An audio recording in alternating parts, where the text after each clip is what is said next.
They chose this. Most scholars who study the Yuan-Ti find themselves stuck on that detail. There was no curse, no punishment handed down by offended gods. No magical catastrophe that warped them against their will. The ancestors of the Yuan-Ti were human beings who looked at serpents, at cold scales and hollow fangs and the long patience of predators who can swallow prey whole, and they decided they wanted to become that. They pursued it with the same devotion other civilizations gave to art or agriculture. They built temples to serpent gods, filled those temples with sacrificial altars, and over generations they systematically unmade themselves into something else. They consider what they became an achievement. That is the part most peoples cannot process.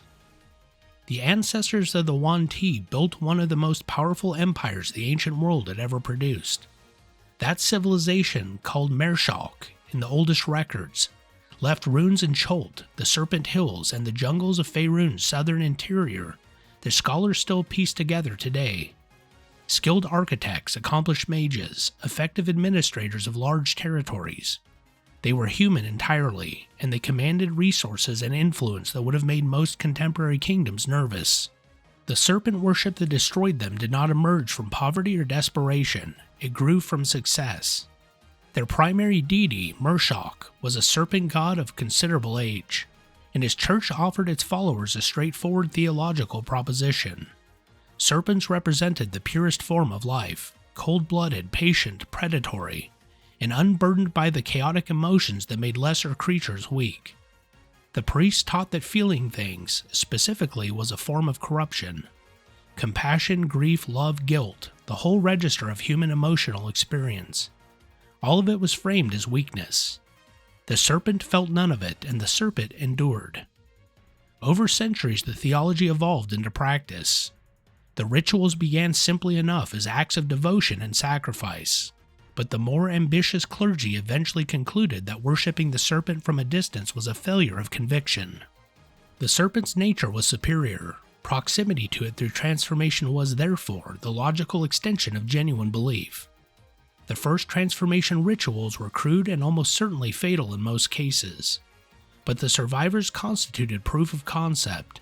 Something was working. The Empire committed to it. The mechanism by which a human becomes a Yuan-Ti have never been fully documented by outside observers, partly because the Yuan-Ti guard the rituals jealously, and partly because the process involves practices that most civilized peoples refuse to document in detail. What is known comes from fragmentary accounts, survivors of Yuan-Ti captivity, and the occasional renegade pureblood who traded information for protection. The core of every transformation ritual involves the willing consumption of serpent venom and blood in combinations that would be lethal under any normal circumstances. The supplicant's survival depends entirely on the intervention of the serpent gods, and the gods' willingness to intervene depends on the depth of the supplicant's devotion, their willingness to abandon their previous identity entirely, and the sacrifice of something the gods consider sufficient payment. The cost scales with the degree of transformation sought. Becoming a pureblood, the least transformed of the Yuan-Ti castes, demands the renunciation of the candidate's former life, the sacrifice of something or someone they valued, and weeks of ritual preparation. The physical changes are subtle enough that the pureblood can pass as human, though certain details, slightly vertical pupils, a tongue that moves with more precision than it should, an instinctive stillness when the person believes they are unobserved, tend to give them away to attentive observers. Becoming a malison, the formal 5e term for what older texts call a half-blood, requires far more. The physical transformation becomes unmistakable.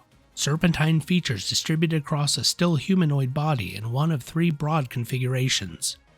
The first type has a human body with a serpent's head. The second has a human torso, but the arms have become snakes entirely, living serpents emerging from the shoulders where limbs should be. The third is a human from the waist up with a massive serpent's body below, the legs replaced by a muscular tail. Individual variation exists within these configurations, but the three types are consistent enough that the Yuan-Ti use them as a secondary classification system within the malison tier. The gods exercise something like judgment in these cases, and the resulting forms reflect something of the individual's nature as the gods read it. The abomination represents the furthest transformation available to a living Yuan-Ti. A functional humanoid upper torso rises from a massive serpent lower body, the arms intact and capable. But the scale is extreme and the overall impression is of something that has outgrown its humanoid half rather than preserved it. Abominations are rare. The ritual demands sacrifice on a scale that strains even large Yuan-Ti communities, and the candidate must surrender nearly everything that made them recognizable as an individual. The few who emerged are treated with a combination of reverence and caution, as the transformation has a tendency to amplify whatever instincts were already dominant in the person's psychology. Yuan-Ti society organizes itself along the axes of transformation. Those who have given more to the serpent gods occupy higher positions. An abomination outranks a malison who outranks a pureblood, with refinements with each tier based on specific nature and extent of an individual's physical changes. The logic is straightforward to Yuan-Ti thinking. Proximity to the serpent ideal reflects the favor of the gods and the strength of one's conviction. Someone who has given more of their human self to the transformation has demonstrated superior commitment. Purebloods serve as the face the Yuan-Ti show to the outside world. Their ability to pass as human makes them invaluable infiltrators, merchants, diplomats, and intelligence gatherers. Yuan-Ti cities need food, trade goods, information about regional politics, and access to potential converts. Purebloods provide all of this. They move through human society with an ease their more visibly transformed kin cannot, and they are extensively trained to mimic human emotional responses. They can laugh, weep, perform anger or gratitude with enough accuracy to fool most people. The performance is entirely calculated. Purebloods do not experience these emotions. They execute them as social tools. Malisons fill most of the military, administrative, and religious roles within Yuan-Ti communities. Their transformation is advanced enough to mark them clearly as Yuan-Ti, which makes them unsuitable for extended infiltration work. But they retain enough physical dexterity and cognitive flexibility to handle complex tasks. The variety of malison forms means the Yuan-Ti military units can look extraordinarily strange to outside observers. A group of beings that are all definitively the same thing but share almost no physical characteristics. Abominations govern. In every Yuan-Ti city of any size, the actual decisions flow from the abominations, filtered downward through malison administrators to the wider population. An abomination's word carries the weight of demonstrated divine favor, and challenging one requires either extraordinary political capital or the backing of a rival abomination. The internal politics of Yuan-Ti leadership tend towards long, patient, slow-burning conflict. Grudges that last decades, schemes that play out over generations, alliances that shift with geological slowness. Beyond the abomination sits a category of Yuan-Ti that even other Yuan-Ti approach with caution: the anathema. An anathema has undergone transformations beyond anything the standard ritual framework produces, pushed further by either extraordinary divine favor or by experimental rituals that the Yuan-Ti treat as classified, even within their own society. The result is a being that has become, in a genuine sense, more serpent than the serpents. Multiple heads, a body measured in dozens of feet, magical capabilities that match archmages, and a psychology so deeply reshaped by the transformation process that even other Yuan-Tis sometimes find it difficult to predict. Anathemas are the closest thing the Yuan-Ti have to living saints. They are also, by most accounts, terrifying to be around. The combination of extreme magical power, zero emotional investment in the well-being of others, and the patience that comes from having given up most of one's former identity produces beings that pursue their goals with an implacable focus that even other Yuan-Ti find uncomfortable. An anathema does not get angry when plans fail, it simply begins again. Below the pureblood tier sits a category that most Yuan-Ti would not describe as part of their caste system at all: the broodguard. Broodguards are former humans who have been subjected to a partial transformation without the ritual protections that produce a pureblood. The result is a being with serpentine features, increased physical strength, and a dramatically reduced capacity for independent thought. Broodguards are servant soldiers and labor in Yuan-Ti communities, filling roles that full Yuan-Ti find beneath them. They're not treated as members of Yuan-Ti society so much as useful tools the transformation process has produced as a byproduct. The creation of a broodguard is deliberately cruder than the caste rituals. The goal is compliance and utility, and the Yuan-Ti have refined the process to produce exactly that. Captives taken from surface settlements, slaves purchased through intermediaries, and the occasional willing candidate who lacks the devotion or the resources for a proper transformation, all feed the broodguard population. Yuan-Ti cities of any size maintain dozens to hundreds of them. Volo's Guide to Monsters identifies 3 named devotee variants that exist alongside the standard caste structure: the Mind Whisperer, the Nightmare Speaker, and the Pitmaster. These are malisons who have deepened their connection to specific theological traditions within the Yuan-Ti religion, developing specialized abilities that reflect their devotional focus. The Mind Whisperer channels Sseth's legacy into telepathic and illusion-based capabilities. The Nightmare Speaker works through Dendar's portfolio, using fear and psychic torment as primary tools. The Pitmaster is a devotee of Merrshaulk specifically, drawing on his domains of poison and scaly kind to summon serpents and deliver devastating venomous attacks. All 3 are roughly equivalent in power to a standard malison but operate with distinct tactical profiles that make Yuan-Ti encounters considerably less predictable when multiple devotee types are present. The Gods of the Serpent. Yuan-Ti theology is more complicated than it appears from the outside.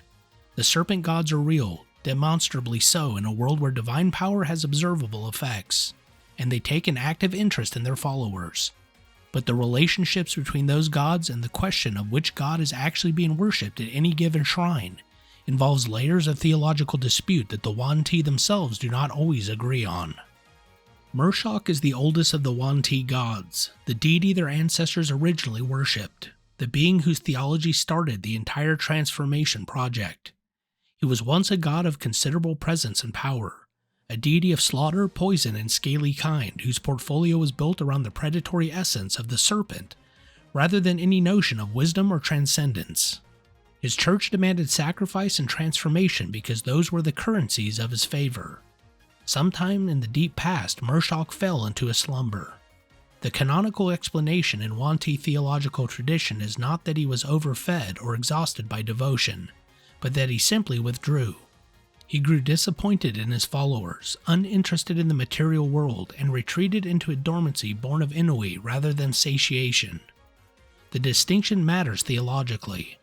A god who sleeps because he was pleased is one who might wake in a good mood. A god who sleeps because he found his worshippers wanting is a different kind of problem. The Yuan-Ti were left without their primary patron at a critical stage of their civilization's development, and the memory of that abandonment has shaped their religious politics for millennia. In the space left by Merrshaulk's absence came Sseth. The most widely supported reading of his origins holds that he is not Merrshaulk at all, but a separate deity who found Merrshaulk's dormant divine form and recognized an opportunity. Sseth has been feeding on Merrshaulk's divine essence for centuries, drawing power from a god too deep in slumber to resist or even notice. In this reading, Sseth is a parasite wearing the face of a patron. The Yuan-Ti believe they remain connected to their original god, while Sseth benefits from the accumulated devotion of a civilization that was already organized around serpent worship before he arrived.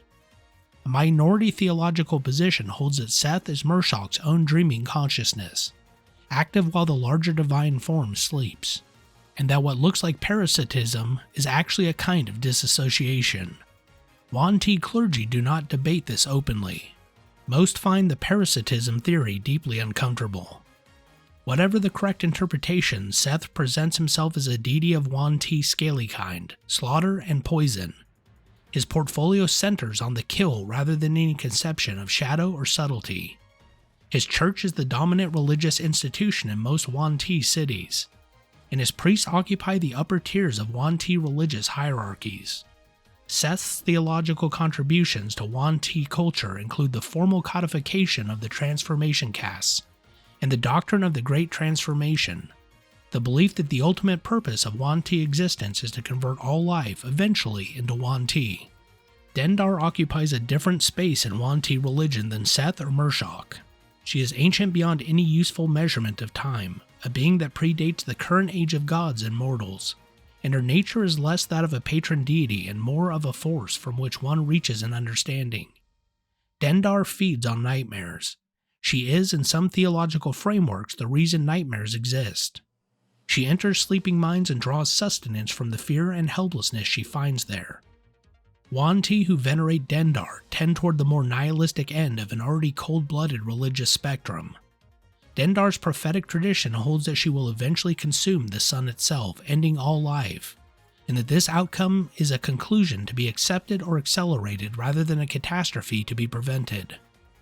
Yuan-Ti Dendar cultists do not share this information widely.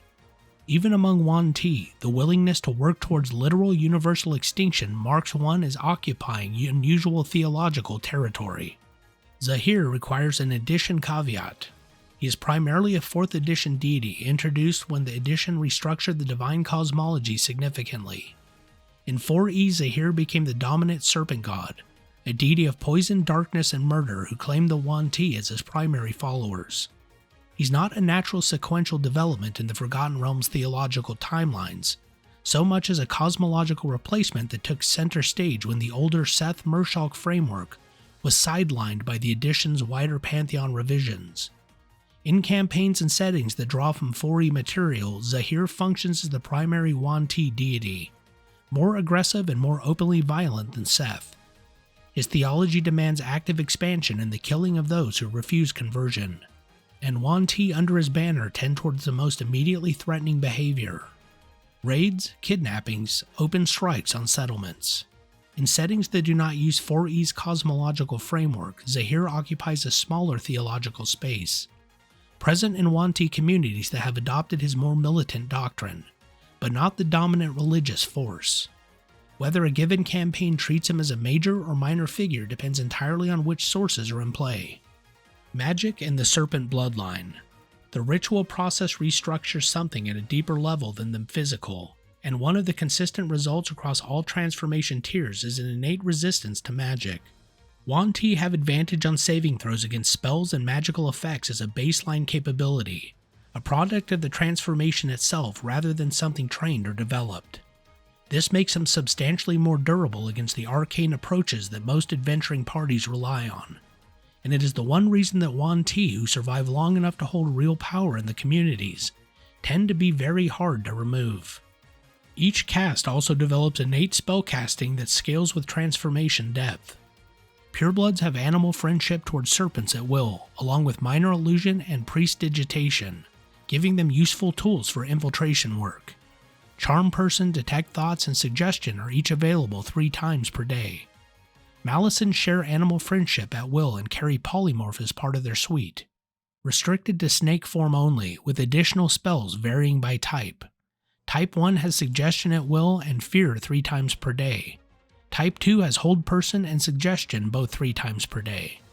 Type 3 has Suggestion at will, Hold Person, and Polymorph 3 times per day each, and Fear once per day. Abominations have Animal Friendship and Suggestion at will, with Detect Thoughts and Polymorph each available 3 times per day, the latter restricted to a large snake form. The anathema's magical capability extends further still, into territory that makes them comparable to dedicated archmages and raw destructive potential. Nagas. Yuan-Ti regard nagas with something close to reverence, which is unusual for beings that regard almost everything else as either a resource or an obstacle. Nagas occupy a specific theological niche in Yuan-Ti thinking. They're serpents with consciousness, with magic, with evident divine favor, and with none of the human origin that the Yuan-Ti themselves have spent generations trying to shed. To Yuan-Ti theology, that makes nagas closer to the serpent ideal than the Yuan-Ti themselves currently are, regardless of caste. The relationship carries real diplomatic weight without being straightforwardly deferential. Yuan-Ti do not take orders from nagas, and individual nagas vary considerably in their interest in Yuan-Ti affairs. The Yuan-Ti cities and regions where nagas are present tend to maintain careful relationships with them, treat their shrines as protected spaces, and occasionally bring them sacrifices or offerings in the same way they would approach a minor deity. A naga who chooses to ally with Yuan-Ti community becomes a powerful asset, and a significant theological statement about the community's standing in the serpent god's eyes. The feature of Yuan-Ti psychology that most distinguishes them from other predatory or dangerous peoples is the absence of emotional investment. Yuan-Ti do not feel things in the way that humans or elves or most other peoples do. The transformation process restructures the psychology of the candidate at a fundamental level. What most beings would describe as learned detachment or trained stoicism is for Yuan-Ti a structural condition of their cognition. Feelings that a human would experience as motivating, grief, outrage, love, the need to protect someone specific, simply do not operate in Yuan-Ti cognition the way they operate in human cognition. This creates a form of intelligence that's often mistaken for wisdom. Yuan-Ti make decisions without the distortions that emotional investment typically introduces. Pride does not cause them to overcommit to failing plans. Sentiment does not cause them to spare enemies. Strategic advantage is never traded for personal loyalty. When Yuan-Ti change course, they do so without the psychological friction that makes such changes difficult for most people. From the outside, this can look like extraordinary discipline or cold strategic genius. What it actually is a fundamental absence of the things that make other peoples hesitate at crucial moments, for reasons that have nothing to do with tactics. A Yuan-Ti who has decided to destroy something will not be deterred by appeals to mercy, because mercy as an operative concept does not function in their decision-making. They understand what mercy is, they can explain it clearly, they can model how it would work in a given situation, they simply do not feel the pull of it. The Yuan-Ti are careful not to advertise this aspect of their psychology. Their purebloods in particular are trained to present a convincing simulation of emotional engagement. The performance exists because Yuan-Ti are not stupid. They understand that beings who experience emotions extend trust and cooperation to those who appear to share the experience. The simulation is a tool. The Yuan-Ti use it the way they use any other tool, as long as it works. Society, cities, and the long game. Yuan-Ti cities are built for permanence, found deep in jungles and cavern complexes accessible only through passages human-proportioned explorers find difficult.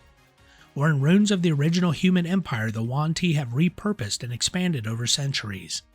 They're designed to outlast anything their inhabitants might reasonably anticipate facing. The stonework is heavy and built to last. The temples are proportioned for beings larger than humans. The underground sections, where most of the actual governing happens, are accessible primarily to those who can navigate in darkness or have senses that work independently of light. The city of Sseth and the various jungle settlements described by explorers who survived the experience share certain consistent features. A temple complex at the center that serves both religious and administrative functions. Residential tiers organized by caste. Extensive underground networks that connect the major structures, and holding areas whose purpose becomes clear when one considers the Yuan-Ti's ongoing need for transformation candidates and sacrifices. The Serpent Cults. Yuan-Ti do not rely solely on their own population to pursue the grand transformation. They maintain networks of serpent cults within human societies throughout the regions where they have influence, and these cults serve several functions simultaneously. They recruit potential transformation candidates. They gather intelligence about the political situation in the surrounding region. They spread theological ideas that soften resistance to Yuan-Ti contact, and they serve as disruption networks when the Yuan-Ti need a human settlement weakened before more direct action. The cult cells are typically organized around a pureblood handler who recruits through appeals to power, access to magical knowledge, or theological arguments framed to appeal to people who are already alienated from mainstream religious institutions. The serpent cults rarely announce themselves as Yuan-Ti affiliated until the recruits are in deep enough that extraction is difficult. By the time a cult member understands what they are actually a part of, they have usually done enough to make them targets if they try to go to the authorities, which is itself one of the mechanisms that keeps people inside. The Grand Transformation. The eschatological goal of Yuan-Ti civilization, the thing that gives their patient, long-horizon planning its ultimate direction, is the conversion of all life into Yuan-Ti. Every human city that falls to Yuan-Ti influence is, in Yuan-Ti theological framing, a step towards the day when the world is populated entirely by beings who have shed the weakness of their original forms, and achieved the cold perfection of the serpent. Conquest, subjugation, and extermination are the tools other peoples reach for. The Yuan-Ti wants something harder to defend against: transformation. The scale of this ambition is worth dwelling on. The Yuan-Ti are not planning to conquer the Sword Coast before the end of the century. They are planning with complete seriousness for an outcome that would require thousands of years and the transformation of populations numbering in the tens of millions. They regard this as achievable. Their civilization is old enough that timescales which would seem hallucinatory to any individual human are simply operational parameters of Yuan-Ti strategic planning. Most races that present existential threats do so through violence. Orcs massing for a raid, demons spilling through a planar breach, undead spreading infection across a countryside. The Yuan-Ti present a different kind of threat. They're rarely the most immediately dangerous thing in a given region. They lose battles. Individual adventuring parties kill Yuan-Ti regularly. None of this stops the project, because the project does not depend on winning any particular engagement. It depends on still being there in 500 years pursuing the same goal, maintaining the cults, converting the occasional willing recruit. The Yuan-Ti will still be there. 500 years from now, they will still be running the same plan with the same patience. And anyone who beat them last century will be long dead. That is what keeps the scholars who study them awake at night. Key locations. Cholt. The jungles of Cholt have contained Yuan-Ti populations for as long as anyone has recorded the region's history. The terrain suits them, dense enough to hide large structures from aerial observation, hot enough to support the cold-blooded biology the transformation produces, and historically isolated enough that the Yuan-Ti could develop their civilization without constant interference. The ruined city of Omu is the most significant Yuan-Ti site on the peninsula. The Yuan-Ti there are Dendar cultists, working to feed enough souls to the Night Serpent to hasten her awakening and the sun ending she promises. The events of the Death Curse, Asurak's separate scheme involving the Soulmonger, ran concurrently with Yuan-Ti activity in the city but are not the Yuan-Ti's doing. Both threads converge in Omu without being causally linked. The Serpent Hills. The Serpent Hills in Faerun's western heartlands contains ruins of Mhairshaulk, the original Yuan-Ti empire, alongside occupied and active Yuan-Ti communities that have never fully abandoned their ancestral territory, and significant underground networks that connect to cave systems running considerably further than surface mapping of the hills would suggest. The ruins here are among the best preserved examples of pre-transformation Yuan-Ti architecture, which makes them interesting to archaeologists and extremely hazardous to visit. Halondeth. The city of Halondeth of the Vilhan Reach represents a different kind of Yuan-Ti presence.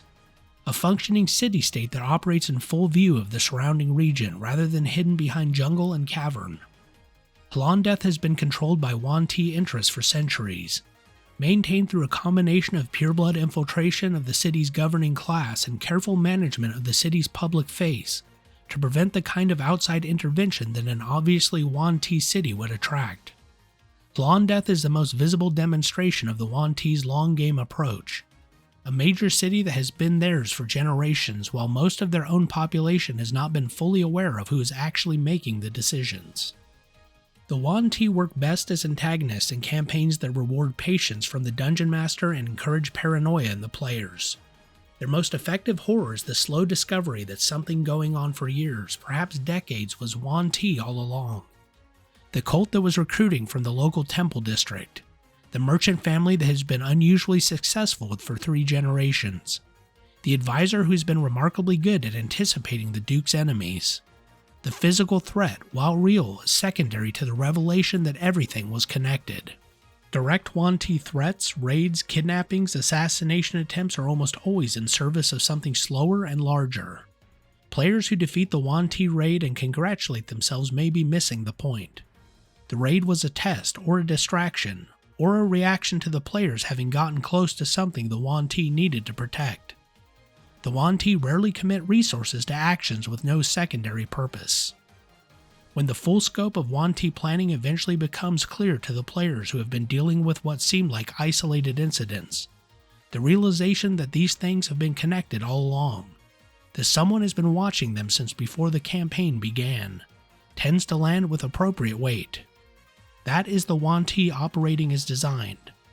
Cold, patient, and still there when everyone who fought them in the last century is dead.